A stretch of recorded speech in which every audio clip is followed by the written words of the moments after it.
Bonjour tout le monde, j'espère que tout le monde va bien, que tout le monde se porte bien. J'espère que vous préparez les fêtes de Noël comme il se doit. Je vais revenir avec vous ce soir sur une émission qui s'est déroulée jeudi soir, il me semble, l'émission Face à Baba, dans laquelle était invité principal Éric Zemmour. Cette émission a duré plus de 3 heures, donc c'était assez long. Je l'ai regardé entièrement en replay le lendemain. Euh, Émission très intéressante d'ailleurs, donc j'étais agréablement surpris parce que bon bah Cyril Hanouna touche pas à mon poste, balance ton poste, je suis pas particulièrement fan, je détaillerai pas ici, même si je trouve que dernièrement ils abordent beaucoup plus de sujets intéressants et il faut moins de ce que j'appelle moi de la télé poubelle. Avant je regardais pas du tout cette émission, hein. C'était vraiment pour moi de la déchetterie audiovisuelle, mais aujourd'hui je trouve qu'ils abordent des sujets de société, des sujets politiques, économiques, sujets sociétaux, de manière assez intéressante et avec une vision assez jeune. Donc je jette un œil assez régulièrement sur des passages d'émissions que je trouve sur YouTube. Et cette émission-là, Face à Baba, ben, mis à part que l'émission porte, enfin, met en avant le présentateur Cyril Hanouna, voilà, ça le starifie un peu plus, mais bon, quelque part moi je m'en fous, tant mieux pour lui. Je trouve quand même que pour le coup il fait du bon boulot parce que c'est une belle émission face à Baba, je trouve, avec des contradicteurs, des gens qui vont plus vers la ligne du candidat invité. Donc je trouve que c'est une émission très bien faite. Je vais pas m'étaler plus longtemps sur le déroulé de cette émission.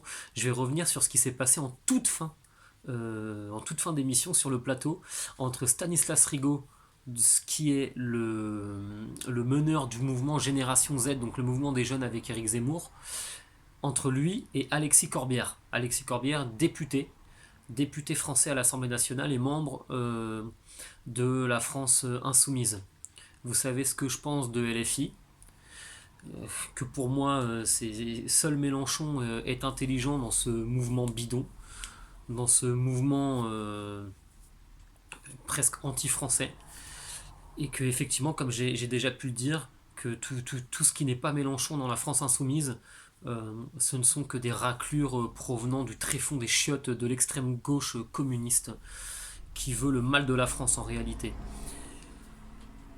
Donc Stanislas Rigaud passe en toute fin d'émission. Il a attendu son tour sagement après 3 heures de débat intense. Et il n'a même pas pu profiter pleinement de son temps de parole puisque Corbière l'a invectivé violemment. Alors bon, là, moi, ça me pose pas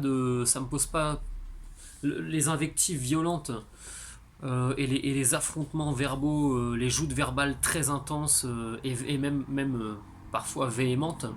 Là, ça me dérange pas plus que ça en fait. Moi, j'aime profondément le débat, la controverse et la bagarre verbale, dès lors qu'elle sert la démocratie et surtout qu'elle sert la pensée, qu'elle sert à nourrir, à enrichir, que ce soit les débatteurs, que ce soit les spectateurs.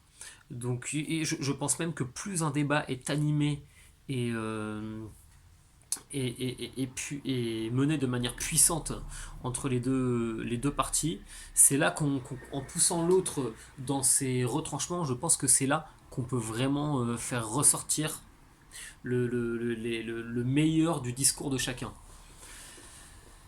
Mais ce que j'ai moins aimé, en fait, c'est l'après. C'était bon, Stanislas Rigaud, 22 ans, a humilié Alexis Corbière, qui a totalement perdu ses nerfs. C'était d'ailleurs pas la première fois de l'émission. Ouais, franchement, c'est dur, hein. Pour un député, je sais pas quel âge il a, Corbière, mais il est bien plus âgé que Stanislas Rigaud. Il s'est fait humilier devant. Il y a plein de gens qui ont regardé cette émission, donc devant des centaines de milliers, voire peut-être des millions, je ne sais pas, de téléspectateurs. Il s'est fait humilier par un gamin de 22 ans.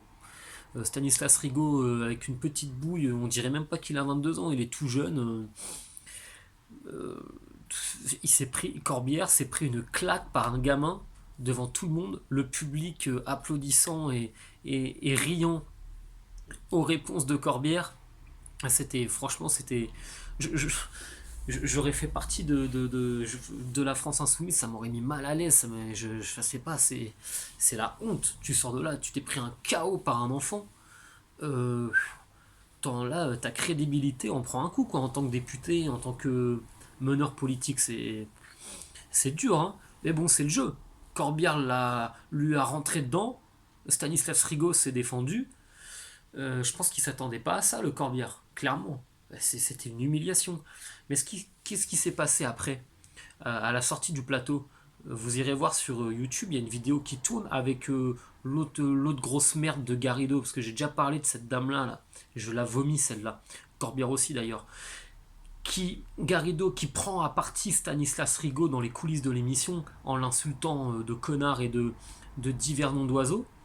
Et Rigaud lui-même a déclaré chez Morandini le lendemain que s'il n'y avait pas eu le service de sécurité de C8, ça aurait pu aller plus loin, physiquement, voulait-il dire, physiquement. Là, quand t'es un homme ou une femme politique et que tu désires diriger le pays, parce que comme je l'avais déjà dit, si Mélenchon gagnait, Garrido et Corbière, ce sont des gens qui auraient des postes importants dans des ministères. Ces gens-là sont potentiellement nos ministres de demain. Même s'ils ne gagneront pas, ils sont trop nuls pour ça. Et ces gens-là, en fait, ces gens-là agissent comme la clientèle, car c'est de ça dont il s'agit, ça qu'il s'agit. Ils agissent comme la clientèle qu'ils défendent. Beaucoup de racailles votent pour LFI, pas que, il n'y a pas que des racailles qui votent pour LFI, mais il y en a beaucoup. Et eux, ils agissent comme des racailles. Corbière, Garrido, ils agissent comme des racailles, comme des voyous. Ce sont des merdes. Voilà. Ils se prennent une raclée en joute verbale sur le plateau télé, et derrière, ils vont vouloir aller se castagner exactement comme le ferait une racaille à qui vous répondriez. Et il ne saurait plus quoi dire, et comme il a plus les mots pour pouvoir répondre, bah, qu'est-ce qui prend le pas derrière? C'est la violence verbale avec les insultes, et puis peut-être même la violence physique.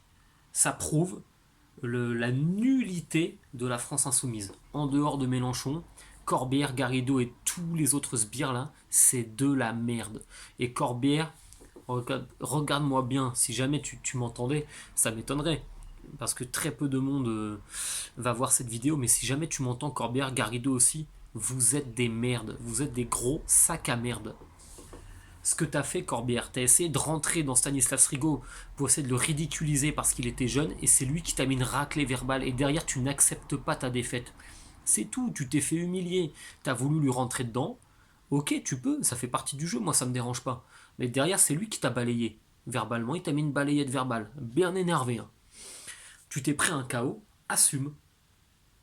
Bon, c'est ce que je voulais vous dire. Je voulais voilà, pousser un petit coup de gueule encore une fois. Ça me fait mal. Moi, j'adore le débat et j'adore avoir des gens qui sont pas du tout d'accord avec mes idées en face de moi. Et là-dessus, moi, je dirais pas pour qui je vote parce que c'est pas parce que j'ai pas envie de le dire tout simplement. Mais c'est sûr que je voterai pas pour LFI en tout cas. Je ne défends pas particulièrement Éric Zemmour, mais là-dessus, je ne pouvais prendre que parti pour Stanislas Rigaud, surtout que j'étais d'accord avec ce qu'il disait. Bon.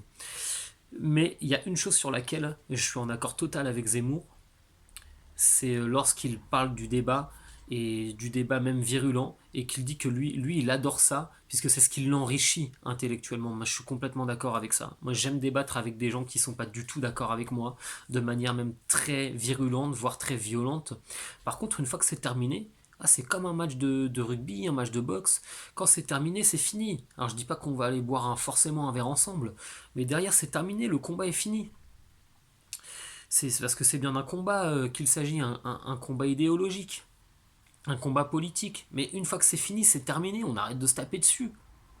On va pas aller s'insulter de tous les noms, se menacer physiquement dans la rue, dans des coulisses. Bah non, sinon c'est la mort de la démocratie, sinon c'est la loi de la jungle. Mais LFI au final, je pense que c'est ça. Les amis, pensons à autre chose, c'est bientôt Noël, je vous souhaite un très bon week-end, une très belle semaine. Profitez bien de votre famille, de vos amis, des gens que vous aimez, parce que ça c'est vraiment le plus important, ça passe au-dessus de tout. profitez des gens que vous aimez. Je vous souhaite un très très joyeux Noël.